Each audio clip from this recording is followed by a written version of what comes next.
परमेश्वर के वचन को हम लोग खोलें और आप निकालें मेरे साथ मरकुस रचित सुसमाचार और उसका 14वां अध्याय और उसका 8 पद। मरकुस 14 का 8।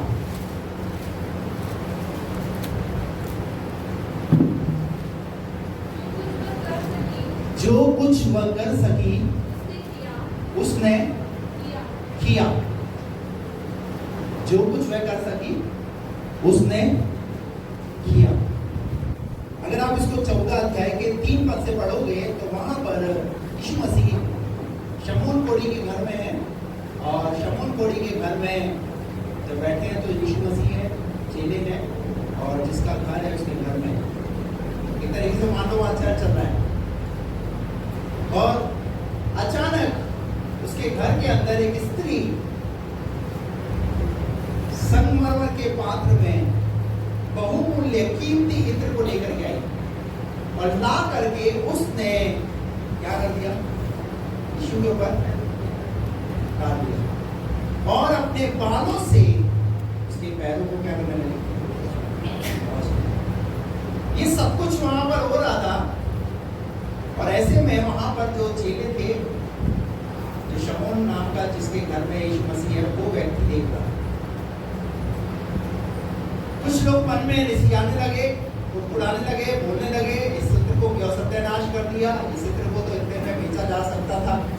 कई बातें वहां पर हुई और उसके बाद यीशु मसीह ने एक बात वहां पर बोली और वो बात जो बोली यीशु मसीह ने वो ये है, क्या बोला? 8 पद। जो कुछ वह कर सकी, जो कुछ वह कर सकी उसने किया। उसने किया। बस यही हमारा आज का विषय। जो कुछ वह कर सकी उसने किया। आज आपके प्रभु का आपसे एक सवाल है। उस औरत ने तो जो किया उसके लिए तो लिख दिया, पर आज आप अपने प्रभु के लिए क्या कर रहे हैं? आज आपके सामने एक सवाल है।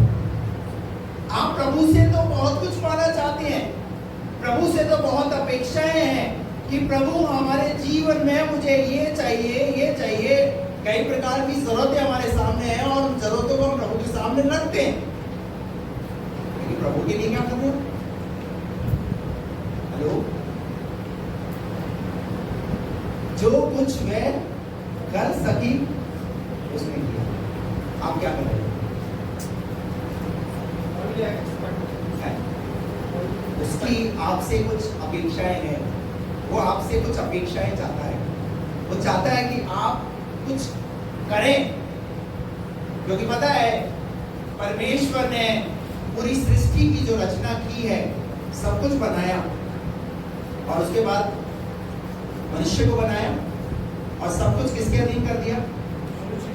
मनुष्य के अधीन कर दिया। उसे अधिकारी ठहरा दिया और अधिकारी ठहराने के बाद परमेश्वर अब 7वें दिन मनुष्य से क्या चाह रहा है कि वो मनुष्य जिसे परमेश्वर ने बनाया, जिसके हाथ में उसने सब कुछ कर दिया है, अब वो मनुष्य परमेश्वर की आराधना करे। Hallelujah, praise the Lord. पता है यहाँ पर ये स्त्री क्या कर रही है? यहाँ पर ये प्रभु की आराधना कर रही है। Praise the Lord. आप अपनी आराधना को प्रकट कीजिए अपने जीवन के द्वारा कि आप कैसी प्रभु की आराधना करते हैं। जिसके घर के अंदर आया वहां पर उस व्यक्ति ने जिस तरीके से यीशु का वेलकम करना चाहिए उस तरीके से नहीं किया, पर उस औरत ने जैसे ही उसे पता चला कि यीशु उसके घर में है तो वो वहां आई। उसे इन्विटेशन नहीं था, उसे बुलाया नहीं गया था और वहां आकर के वो आराधना करना शुरू किया उसने। आप प्रभु के पास आते हैं तो क्या करते हैं? अब क्या कर सकते हैं आप? हालेलुया। अपने जीवन से वो कुछ करने का प्रयास कीजिए जो प्रभु आपसे चाहता है। हालेलुया, समझ में आ रहा? जो कुछ वह कर सकी उसने यदि हम लूका रचित सुसमाचार उसके 19वें अध्याय में पढ़ते हैं तो वहां पर हम देखते हैं किसका उदाहरण है, जकई नाम का एक व्यक्ति जो कूलर के पेड़ पर जाकर के बैठ गया और यीशु को देखना चाहता था। जैसे ही यीशु वहां से गुजरा और गुजरने के बाद यीशु की नजरें कूलर के पेड़ पर देखी तो कौन है, जकई को कहा झट पीछे होता था, मुझे तेरे घर चल रहा है। यीशु मसीह उसके घर गए और जब यीशु मसीह उसके घर गए तो क्या किया उसने, वहां लिखा है जकई ने अपने घर में खड़े होकर के एक ऐलान किया कि जो कुछ मैंने अन्याय से कमाया है उसे मैं लौटा देता हूं। यानी जो कुछ उसने गलत तरीके से अपने अंदर अपने घर में इकट्ठा किया था उसने क्या कर दिया, उस गलत तरीके से इकट्ठी गई चीजों को बाहर निकाला। आपके सामने जब आपका प्रभु खड़ा हुआ है, जिस प्रभु की आप आराधना करते हैं, क्या आप अपने प्रभु के सामने जब आप खड़े होते हैं तो क्या आप अपने जीवन की उन गंदी आदतों को दूर करते हैं? क्या प्रभु से कहते हैं, जकई ने अपना धन संपत्ति एक तरीके से, वो एक अन्यायी व्यक्ति गलत तरीके से धन कमाया था, ये उस बात को जानता है। आप जानते हैं कि आप अपने जीवन के अंदर किस क्षेत्र में कमजोर हैं, कहां गलत कर रहे हैं, किस जगह पर आप पाप कर रहे हैं, आपके जीवन से कौन कौन से पाप हुए आपको पता है।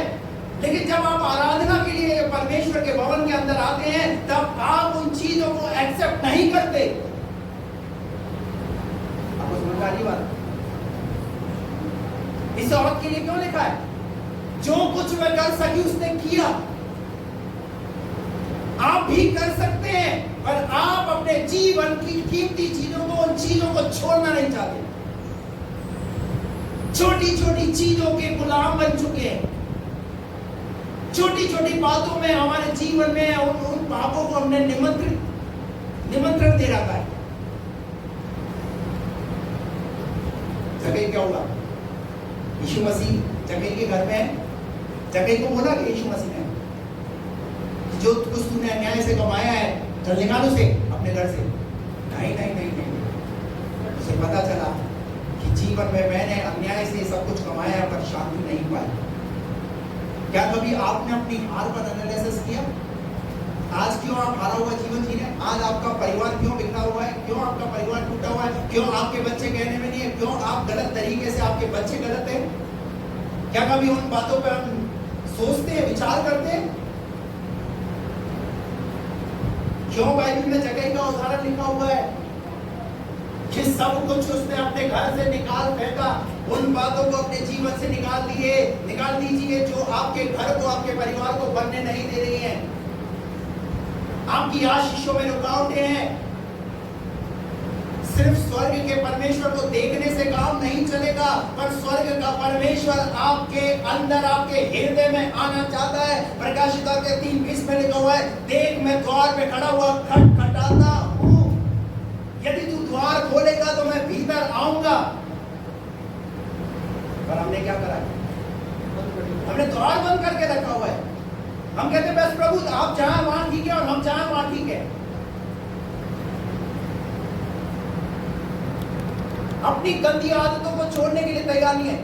तंबाकू कितनी बड़ी चीज है, बोलिए। एक छोटी सी गुड़िया क्या कर रही है आज? शरीर को खा रही है। क्या तुम नहीं जानते कि तुम्हारे ध्येय परमेश्वर का? क्या ये सिखाया नहीं जाता? क्या इस पर प्रचार नहीं किया गया? क्यों हम उन आदतों को छोड़ने के लिए तैयार नहीं है? खड़े तो हैं प्रभु के सामने, आराधना कर तो रहे हैं, पर हमारी आराधना एक्सेप्ट, अपने आप को चेंज कीजिए। आप अगर प्रभु के सामने आते हैं तो अपने आप को बदलने का प्रयास कीजिए। आप बोलिए ना प्रभु को, लिख 4:13 में लिखा, जो मुझे सामर्थ्य देता है, जोर से बोलिए ना, उसमें मैं, अगर आपको लगता है शायद आपके बस की बात नहीं है तो प्रभु से बोलिए ना। प्रभु आपको सामर्थ्य देगा, प्रभु आपको ऐसा बल देगा, आपको ऐसी ताकत देगा, आप उस चीज से बचोगे। जब कहीं अपने घर में खड़ा होकर के उन चीजों को निकालना शुरू किया, अंगीकार ही नहीं किया सिर्फ उसने, हाँ मैं दे दूंगा, मैं कर दूंगा। बहुत सारे लोग क्या करते हैं, प्रॉमिस, वादे, हाँ मैं नहीं करूंगा, मैं अब शराब नहीं पीऊंगा, मैं गुटखा अब नहीं खाऊंगा, मैं तंबाकू अब नहीं खाऊंगा, मैं बुरा काम नहीं करूंगा। वादे करते हैं। दिसंबर में 31 की नाइट को क्या करते लोग, प्रॉमिस, मैं अब नए साल में एक अच्छा जीवन जीऊंगा। जनवरी के 7 दिन बीतते हैं, 8वें दिन कोई बुरी आदत होगी, कोई गलत आदतें, कोई गलत बातें हमारे जीवन में नहीं करती। कैसे आराधना किया, सीखिए। आज ये भी आराधना के लिए आए थे, ये भी आराधना कर रहे हैं, इनके जीवन ठीक नहीं थे। जो संगमरमर के पात्र में इत्र लाई थी, उस स्त्री के विषय में बाइबल कहती है उसको पापिल की दृष्टि से देख रहे थे लोग, पर पता है अब क्या करना चाहती है वो, उसने एक डिसीजन लिया, नहीं आज के बाद मैं अपने जीवन को पवित्र जीवन जीऊंगी। उस बहुमूल्य कीमती इत्र को उसने सत्यानाश नहीं किया, पर वहां यीशु मसीह ने कहा इसने मेरे गाड़ी जाने की तैयारी में जो काम तुमने नहीं किया वो इसने कर दिया। हालेलुया। प्रभु आपसे भी कुछ अपेक्षाएं रखना चाहता है। प्रभु चाहता है कि आप ज्यादा कुछ नहीं, आप अपना जीवन प्रभु को समर्पित करो।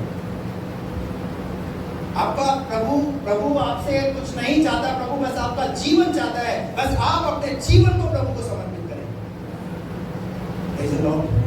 अपने बच्चों को प्रभु के लिए समर्पित करें, प्रभु के काम के लिए आप समर्पित रहें।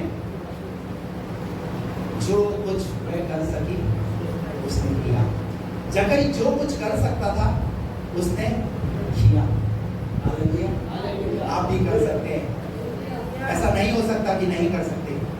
आज घर जाएं, घर जाते वक्त आप अपने जीवन को चेक करें, आप अपने जीवन के क्षेत्र के अंदर किन बातों में आपने अपने आप को नहीं बदला, उनमें बदलने का प्रयास कीजिए। उन बातों में बदलिए और देखिए कैसे प्रभु आपको आशीष करता है।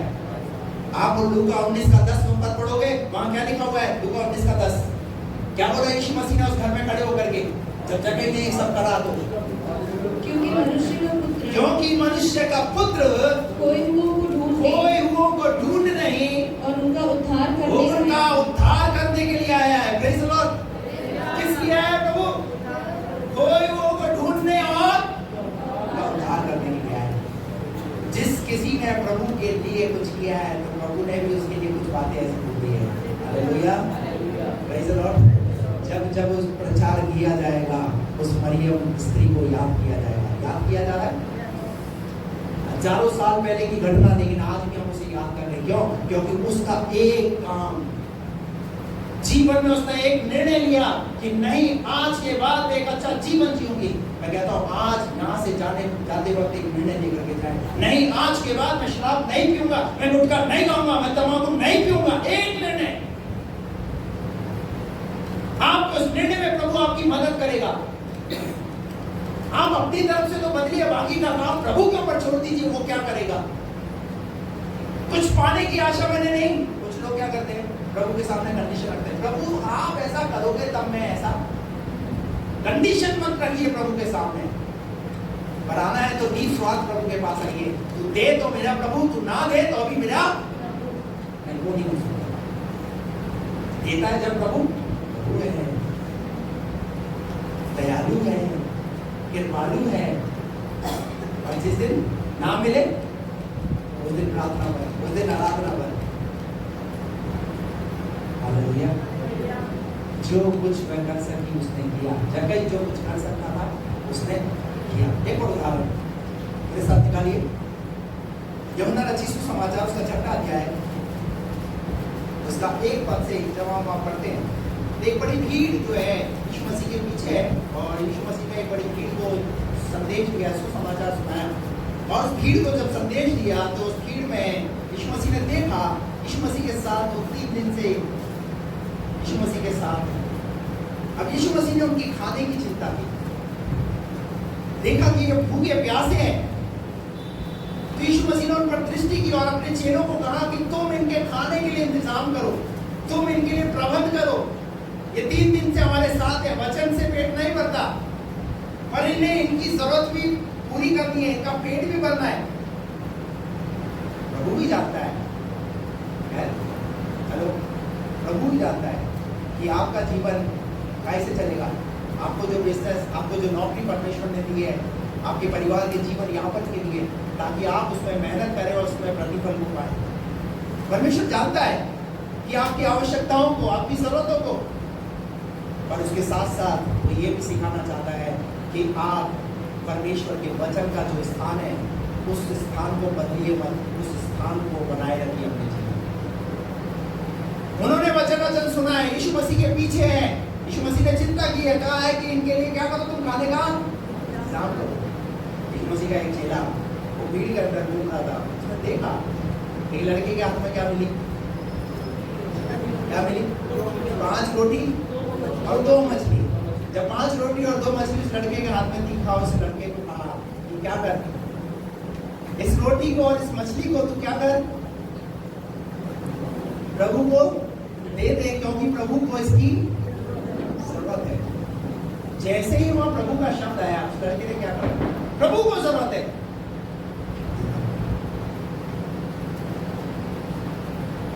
पर आज का लड़का होता था,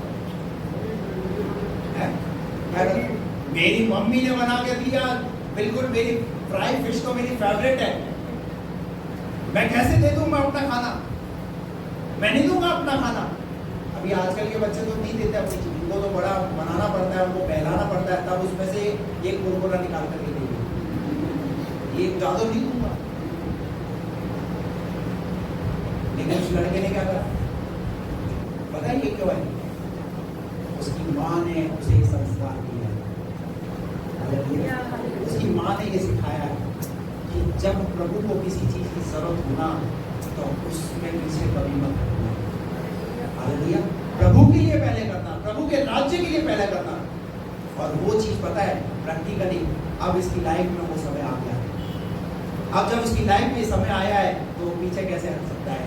वो आगे उसने कहा ठीक है, प्रभु को अगर मेरी रोटी की और अगर मछली की जरूरत है तो दे दो। जो कुछ वो कर सकता था उसने किया। और क्या हुआ पता है? आप बताइए, 5 रोटी और 2 मछली से 5000 की भीड़ खाना खा सकती है? आपके दृष्टिकोण से सोचिए, आपके घर में मेहमान 50 आ जाए और आधा किलो पनीर आपके घर में बनाओ, बताइए क्या करोगे? पत्नी बोल के पानी डाल देंगे,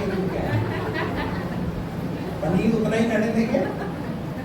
टेक्निक है ना, अभी हम एक ऐसे टेक्निक युग से गुजर रहे हैं हम तो, और वो तो क्लाउड किचन भी चलाते हो, तो टेस्टी फूड विद सरिता, तो आप उनसे सीख सकते हैं कैसे पानी डाला जा सकता है आधा किलो पनीर में, वो बाद में, अभी नहीं। ये माँ ने बोल दी है, हकीकत पेश कर दी है, तो उसी हिसाब से देखें। हालेलुया।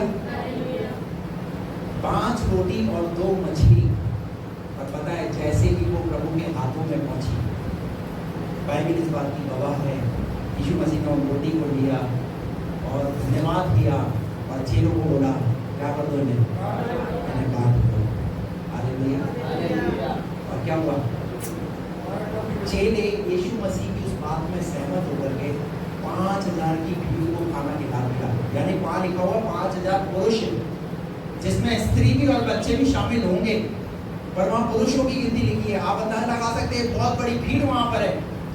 इतनी बड़ी भीड़ ने खाना खाने के बाद भी बाइबल कहती है कितने टोकरे बचे? 12 टोकरे वहां खाने के बच गए, यानी खाना कम।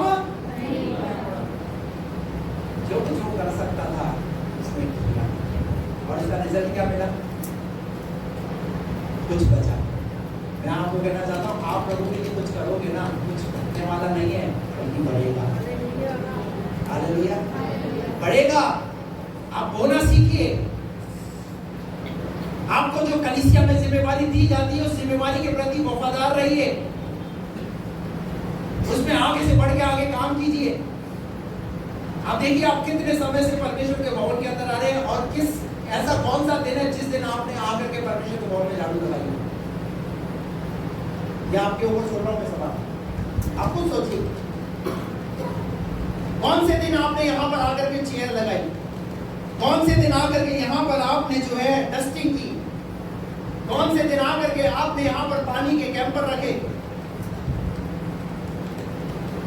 अब चेक कीजिए अपने आप को। खुदा के लिए आपने ऐसा कौन से काम किए? हम सब चाहते हैं कि हमें सेवा का मौका क्या मिले, पर यहां की बात जब आई, सफाई के लिए हमारे पास टाइम, प्रभु के राज्य के लिए किसी प्रकार का कोई टाइम हमारे पास। मैं क्या आपको सिखाना चाह रहा हूं? मैं ये चाहता हूं कि जब प्रभु के राज्य की बात आए, चाहे दरी बिछाने की हो, कुर्सी लगाने की हो, पहुंचने की बात हो, परमेश्वर के छोटे से छोटे काम में आप वफादार रहिए। हालेलुया। सेवा क्या है? सेवा यहाँ प्रचार करना, गीत गाना, वही सेवा नहीं है। सेवा यहाँ पर जब आप बैठे हैं ना, आप छोटे से छोटे काम को भी करते हैं, वो भी एक सेवा है। हालेलुया। अगर आपको एक संडे स्कूल के बच्चों की जिम्मेवारी दी है ना, कि संडे स्कूल के बच्चों को आपको पढ़ाना है, ये भी एक सेवा है। कितनी संडे स्कूल टीचर है जिन्होंने कहा कि बोले हम संडे स्कूल के बच्चों को हम पढ़ाएंगे, हम संडे स्कूल को कंटिन्यू करेंगे, चलाएंगे। बंद क्यों पड़ा हमारा संडे स्कूल? बोलिए।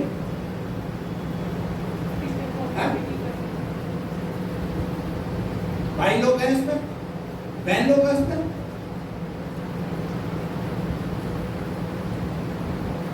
हम किसी भी चीज में, किसी भी सेवा में क्यों हम आगे रहना नहीं मांगते? सेवा छोटी है ये मत सोचिए। पता है यीशु मसीह ने इस बच्चों की सेवा को क्या बोला? बच्चों को मेरे पास। जब आपका प्रभु बच्चों से प्यार करता है तो आपके अंदर तो ये रुचि होनी चाहिए। और लिखा हुआ है छोटे में से छोटा कोई भी नाश ना होने पाए। पता है हमारी इच्छा थी कि इस जून में हम लोग जो है हमारे बच्चों के लिए जो समर कैंप होता है 3 दिन का, जैसे पहले हमने लगाए, लेकिन संडे स्कूल ही नहीं चल रहा, तो हम समर कैंप कैसे करें? बताइए,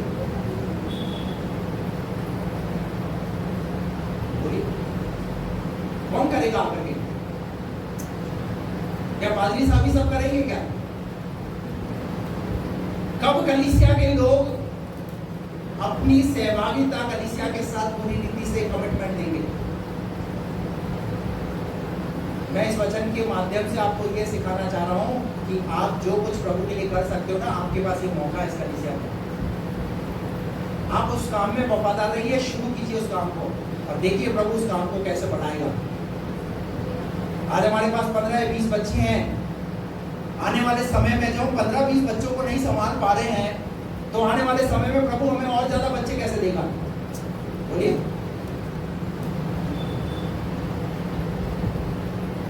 कितने लोग तैयार हैं संडे स्कूल चलाने के लिए?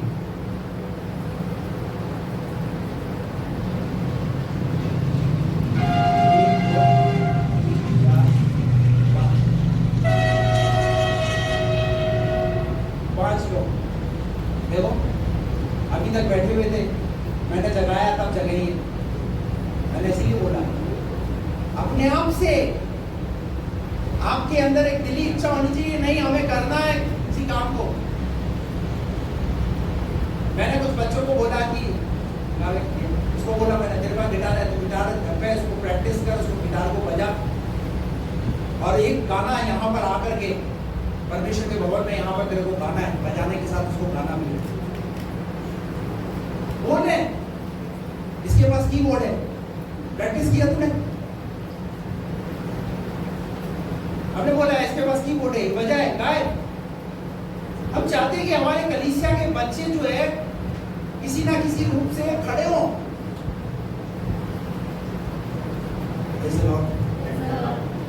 माता पिता अपने बच्चों को जो है हमेशा प्रोत्साहित करें। हालेलुया। उन्हें प्रभु के राज्य के लिए, प्रभु की सेवा के लिए जो कुछ वह कर सकी उसने किया। जगह जो कुछ कर सकता था उसने किया। उस लड़का यीशु मसीह को इतनी बड़ी भीड़ को खाना खिलाना है, उसने अपनी 5 रोटी और 2 मछली के द्वारा जो कुछ वो कर सकता था उसने किया। Praise the Lord. आप भी कुछ कर सकते हैं। ऐसा नहीं है कि आपका प्रभु आपसे कुछ नहीं करवा सकता, आपके द्वारा भी करा सकता है। हालेलुया। पर हमें अपने आप को तैयार करना पड़ेगा। लूका रचित सुसमाचार उसका 5वां अध्याय और उसका 1 पद से अब यहाँ पर देखते हैं। पढ़िए। जब भीड़ परमेश्वर का वचन सुनने के लिए उस पर गिरी पड़ती थी और वह गन्नेसरत की झील के किनारे पर खड़ा था, तो ऐसा हुआ कि उसने झील के किनारे 2 नावें लगी हुई देखी और मछुए उन पर से उतरकर जाल धो रहे थे। उन नावों में से एक पर जो शिमोन की थी चढ़कर उससे विनती की कि किनारे से थोड़ा हटा ले चले। अभी सुनिए यहाँ पर क्या हुआ। यीशु मसीह गन्नेसरत की झील के किनारे पर है। यीशु मसीह ने देखा बहुत बड़ी भीड़ है, वचन सुन रही है, पर थोड़ा सा प्रॉब्लम ये हो रहा है कि वहां पर वो भीड़ जो है वो उन पर गिरी पड़ रही है, एकदम गिर रहे लोग, कुछ बीमार हैं, कुछ और प्रकार की परेशानियों से, कुछ लोग जो है मतलब यीशु मसीह को छूना चाहते हैं, उसे गले लगना चाहते हैं। किस प्रकार का वहां पर एक ऐसा वातावरण बना हुआ है। यीशु मसीह चाहता है कि वो परमेश्वर के वचन को उन्हें सुना पाए और वचन को सुनने के कारण ही वो लोग चंगे हो जाएंगे, उनके जीवन में शांति आ जाएगी। इसलिए यीशु मसीह ने थोड़ा सा उनसे अलग होने के लिए वहां पर झील पर 2 नावों को देखा। कितनी नावें? 2 नाव। अब 2 नावों में, जहां पर नावों में बैठ करके पतरस और दूसरे जो साथी लोग थे, उन 2 नावों में बैठकर वो क्या कर रहे हैं? जाल लगा करके मछली पकड़ रहे हैं। अब उन 2 नावों में से एक नाव के लिए यीशु मसीह ने कहा कि भाई मुझे तेरी नाव की जरूरत है और मैं इस नाव में खड़ा होकर के क्या देना चाहता हूँ? इस भीड़ को वचन सुनाना चाहता हूँ। शमून पतरस ने कहा ठीक है, आप मेरी नाव को यूज करो। हालेलुया। तो समझ में आ रहा है पतरस क्या कर सकता है ऐसे समय में? पतरस क्या कर सकता है? पतरस क्या कर सकता है? पतरस ये कर सकता है कि उसके पास जो नाव है वो प्रभु को दे दे। प्रभु को और किसी चीज की जरूरत नहीं है। जिस समय में प्रभु को जिस चीज की जरूरत हो, उस समय में प्रभु को उस चीज को दो। पतरस ने कहा अगर आपको मेरी नाव की जरूरत है, लो सुनाइए आप वचन। और यीशु मसीह उसकी नाव में खड़ा होकर के क्या करने लगा? वचन सुनाने लगा। वचन सुनाया। वचन सुनाने के बाद प्रभु जानते थे कि पतरस निराशा से भरा हुआ है। पतरस पूरी रात मेहनत की है, ये अपनी सोया नहीं है पूरी रात। जिस उद्देश्य के लिए यहाँ पर आया है, इसने अपने उद्देश्य को पूरा होते हुए नहीं देखा है। मैंने इसकी नाव को इस्तेमाल किया तो है, पर अब मेरा कर्तव्य बनता है, मेरा फर्ज बनता है कि मैं भी अब इसके लिए कुछ करूं। अब बताएं क्या बोल रहा है यीशु मसीह ने पतरस को? पतरस नाव को बैठा जरूर हूं मैं नाव में, लेकिन नाव तुझे चलानी है। नाव को गहरे में ले चल। और यीशु मसीह पतरस को नाव को साथ लेकर के कहाँ गया? गहरे में। यीशु मसीह जानता है किस चीज की जरूरत है? उसे मछली की जरूरत है। मैंने तो अपना काम पूरा कर दिया, मुझे तो इसने अपने काम के लिए अपनी नाव दे दी, पर अब इसकी बारी है। यीशु मसीह ने कहा जाल को गहरे में डालो। और जैसे ही पतरस ने गहरे में डालने की बात हुई तो पतरस का एक जवाब, क्या जवाब दिया पतरस ने? हे प्रभु, हमने सारी रात मेहनत की पर कुछ भी नहीं प्राप्त किया। पर यीशु मसीह ने क्या बोला? तुमने मेहनत की, तुमने जो प्रयास किया, तेरा प्रयास, पर अब मेरे कहने से जाल डाल। और जैसे ही पतरस ने यीशु मसीह के कहने से जाल डाला तो वहां लिखा हुआ है जाल खाली था। कैसा था? वहां लिखा हुआ है जाल खींचा नहीं जा रहा था, जाल फटने जैसे स्थिति में आ गया। हालेलुया। मैंने कुछ करो तो सही पढ़ोगे, पहले अपना जीवन प्रभु को दो तो सही, पहला स्थान प्रभु को दो तो सही। देखो प्रभु आपको कैसे वंचित रख सकता है आशीषों से। वो जानता है आपकी जो जरूरत है, वो जानता था पतरस जिस काम के लिए आया, सारी रात मेहनत की है, इसने वो काम में आशीष अभी नहीं पाई है, वो प्रतिफल नहीं पाया है।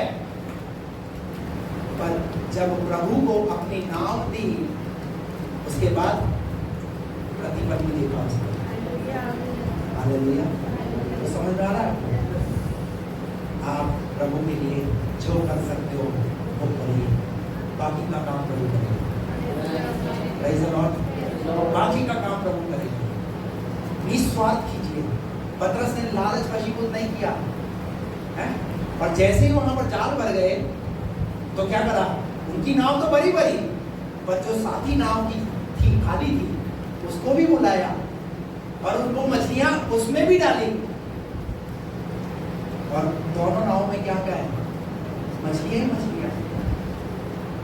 विनती से बढ़कर समझ से आगे काम वो करता है। हालेलुया। और इतनी मछलियां पतरस ने अपनी आंखों से कभी जीवन में पानी में जरूर देखी होगी, पर जाल में नहीं देखी, क्योंकि पतरस एक मछुआरा है। वो जानता है मछली कहाँ पर, किस समय पर, कितने बजे मिलेगी, कैसे मिलेगी, तरीके तौर तरीके पूरे उसे पता थे। पर उसे ये पता नहीं जो मेरी नाव में बैठा हुआ है वो मेरा बनाने वाला नहीं, पर जीव जंतु को बनाने वाला भी है। उसकी आज्ञा से क्या कुछ नहीं होता। उसकी आज्ञा से आंधी थम जाती है, पानी शांत हो जाता है। उसकी आज्ञा को मगरमच्छ भी कहना मानता है, उसकी आज्ञा को कौवा भी कहना मानता है। बस वो एक आदेश करे। आज आपके जीवन के लिए आदेश क्यों नहीं हो रहा? आज आपके जीवन के लिए वो काम क्यों नहीं हो रहा? क्योंकि जैसा जिस तरीके से जिस सिचुएशन में आपको जैसा समर्पित करना चाहिए वैसा आप प्रभु को समर्पित नहीं कर रहे। शायद आपको ये बात कड़वी लगे, लेकिन आज इस बात पर मनन करना कि मैंने ऐसा कौन सा प्रभु के लिए वो काम नहीं किया जिसकी वजह से आज मैं प्रभु की महिमा को नहीं देख पा रहा। सीखिए बाइबल से इन उदाहरणों के द्वारा। और उसके बाद पतरस ने क्या बोला? कल से आप इसी नाव में आना और 50-50 की पार्टनरशिप। क्या ऐसा बोला? आपको देखा बाइबल में क्या बोला? ऐसा बोला क्या 50-50 की? आधी मछली मेरी और आधी मछली। वहां पर डील नहीं की वहां पर पतरस ने। पर आज का व्यक्ति होता तो क्या करता? आप बस करो, बाकी हालेलुया। और बोलता मुझे तेरी नाव चाहिए, मुझे तेरा जीवन चाहिए। हालेलुया। और पता है वहां पर पतरस की नाव ही नहीं, पर पतरस का जीवन प्रभु ने इस्तेमाल किया। प्रभु की योजनाओं को समझिए, प्रभु के दर्शन को समझिए। हालेलुया। उस मुलाकात में प्रभु सिर्फ पतरस की नाव ही नहीं चाहता, पर पतरस का जीवन चाहता है। मैं आपको कहना चाहता हूँ, आप यहाँ पर आते हैं, आप यहाँ पर ऑफरिंग में 10 रुपए, 20 रुपए, 50 रुपए, 100 रुपए जो भी आप कुछ यहाँ डालते हैं, सिर्फ प्रभु यहाँ पैसे नहीं चाहता, पर प्रभु आपका जीवन चाहता है। आपका जीवन बहुमूल्य है। अपने बहुमूल्य जीवन को प्रभु को समर्पित कीजिए। क्या तुम नहीं जानते कि परमेश्वर पक्षियों की चिंता करता है, पर तुम तो उनसे भी अधिक मूल्यवान हो। Praise the Lord. आप अपने जीवन को समर्पित कीजिए प्रभु को। कहिए प्रभु मैं यहाँ हूँ, प्रभु आप क्या चाहते हैं, मैं क्या कर सकता हूँ प्रभु।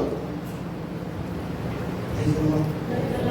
जो कुछ मैं कर सकी उसने किया।